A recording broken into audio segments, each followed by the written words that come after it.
before, when I was running this bill, everybody said, Jonathan, don't take it personal, this is politics. And I just want to say that we could have paraded people through here today to speak about the problems that they've had in Chesapeake, but I had to respect not to do that. But they do take it personal, and I want you to take your vote personal.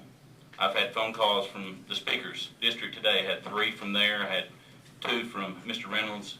They all take it very personally, and when you cast your vote today, I ask you to please take it extremely personal. Utilities, roads, waterways, all these things. Well, and I think it goes back to part of this is that those are public utilities, and what we're talking about here in Farm Bureau has long been opposed to takings for a private company, and that's what we're discussing here today, is a taking for a private company.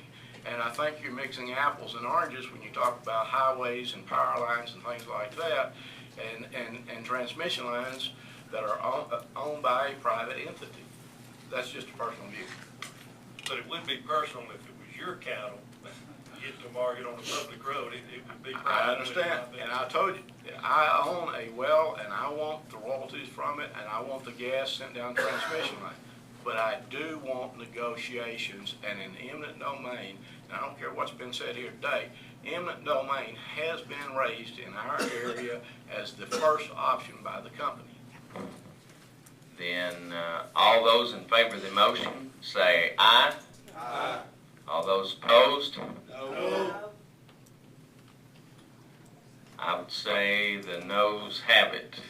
I'm not sure exactly what it represents because we've got a lot of people that are on the committee in the Fayetteville Shell and play, and I had calls from every one of their, or many of their constituents in favor of the bill, and I have a hard time believing they didn't also. And so it's kind of now, what direction do we go? I mean, I believe we probably will rerun this bill. I mean, I think it's a good bill and the way it should be, and so we'll just kind of see what direction they have and try to understand what perspective they had on why being against the bill. And I think that's a good question for news agencies to ask, is why were you opposed to the bill? So I think there are some protections there, if you will, for the property owner. The property owner needs to be protected, absolutely.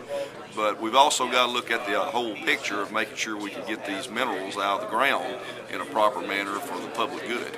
I got my first gray hair 2 weeks ago, and I'm pretty much sure it was because of this bill. Yeah, I mean, they lobbied extremely hard.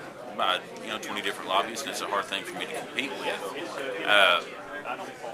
Like I said, I would ask them what their convictions were being against the bill. I mean, I can't answer for them, and I'm just not sure that it's the right message that we want to give a private company without regulation right to eminent domain.